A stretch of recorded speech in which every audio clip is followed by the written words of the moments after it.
Voilà. Les pronoms personnels, par définition, on dit qu'ils représentent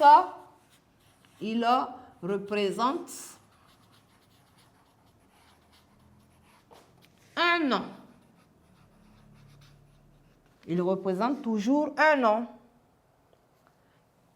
Ils sont, donc je continue ma phrase, ils sont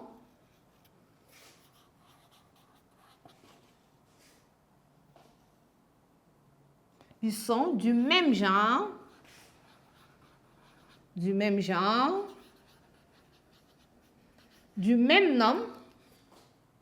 nombre, c'est-à-dire singulier ou pluriel, de la même personne,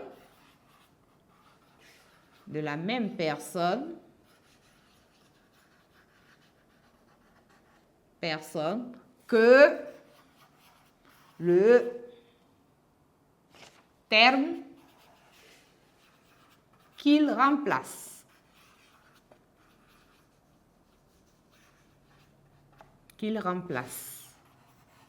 Donc, je reviens et je reprends ma phrase encore. Je disais ici, exemple, prends ton cahier. Je dois pronominaliser ton cahier. La réponse sera prends ton cahier, complément d'objet direct de prends. Le est encore complément d'objet direct de prends. Donc voilà, je vais maintenant faire le résumé de tous les pronoms personnels dans un tableau.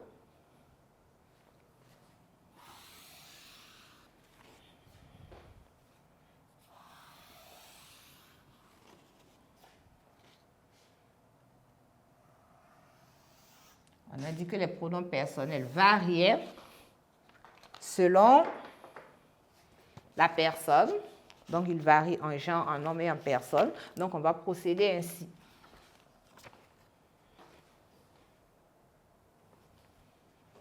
Je vais essayer de surmonter là. Donc, je vais commencer d'abord par, selon que je suis au singulier, quel pronom personnel utiliser? Au pluriel, on a dit également que le pronom personnel varie selon la personne.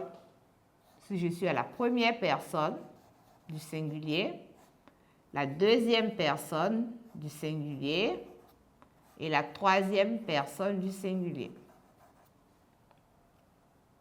Quel pronom je dois utiliser? Première personne, deuxième personne et enfin la troisième personne.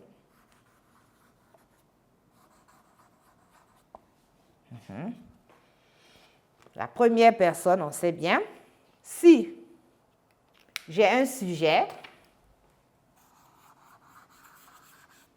la première personne du pluriel, on a je, deuxième, tu, troisième, il ou elle, nous, à la première personne du pluriel, vous, la deuxième, il ou elle au pluriel pour les troisièmes personnes.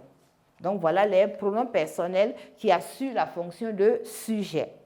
Bien, on passe maintenant aux pronoms personnels qui remplacent les compléments d'objet direct.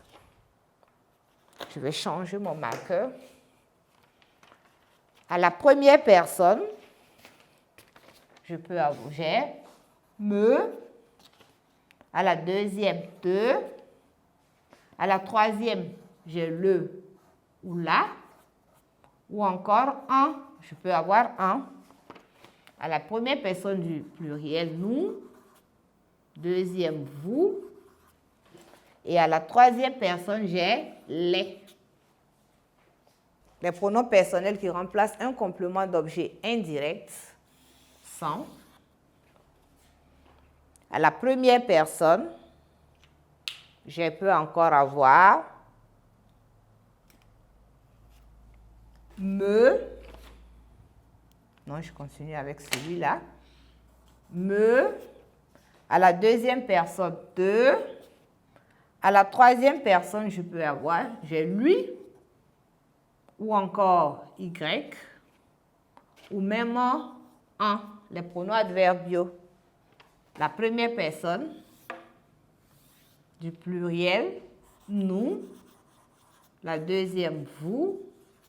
Et la troisième personne, j'ai le. Donc, vraiment, pour pouvoir distinguer les compléments d'objet direct des compléments d'objet indirect, il faut toujours se poser la question. La question que vous allez vous poser va vous amener à distinguer les deux premières personnes du pluriel et du singulier. Sinon, la forme d'écriture est la même chose. Bien, je passe maintenant au pronom personnel qui renvoie au sujet, toujours au sujet. Ils n'ont pas de fonction, mais ils renvoient toujours au sujet. Et ces pronoms personnels-là, on les appelle pronoms personnels de forme réfléchie. C'est-à-dire ceux qui accompagnent les verbes pronominaux, forme réfléchie. Je peux encore avoir les pronoms personnels de forme tonique. On parle de forme tonique ou accentuée. Ce n'est rien d'autre que la mise en emphase, la mise en valeur des pronoms personnels sujet. Et enfin, on a un autre type de pronoms, ce sont les pronoms personnels adverbiaux. Adverbiaux, entendez par là, adverbe, pardon, entendez par là, l'adverbe, pronoms personnels adverbiaux. Donc, les pronoms personnels de forme réfléchie, à la première personne, j'aurai me, je dis je me lave, tu te laves, il ou elle se lave, nous lavons, vous lavez, ou elle se lave. Donc, le pronom réfléchi qui accompagne le verbe à la forme pronominale. Le pronom personnel sujet accentué, c'est-à-dire qui se met à la forme tonique. À la première personne, j'ai moi. La deuxième, toi. La troisième, j'ai lui, selon le genre. Elle ou soi. La première personne du pluriel, j'ai nous. La deuxième, vous. Et la troisième personne, j'ai eux. Il parle d'eux. Elle, si c'est le féminin. Et encore, soi, si c'est la forme accentuée. Maintenant, les formes, les pronoms adverbiaux, on les appelle adverbes parce qu'ils ne changent pas d'écriture. Ils restent le même. Qu'ils soient complément d'objet direct, indirect, la forme ne change pas. Donc, ce sont les deux pronoms connus. Ils sont juste au nombre de 2. On va les retenir. C'est un et y. Donc, voilà les pronoms personnels adverbiaux. Les différents pronoms personnels qui existent. On a dit que les pronoms personnels changeaient de forme d'écriture en fonction du terme qui leur remplace. Selon que j'ai un sujet, j'ai un complément d'objet direct, un complément d'objet indirect, la forme d'écriture va changer. Sur ce, je vais donner des exemples.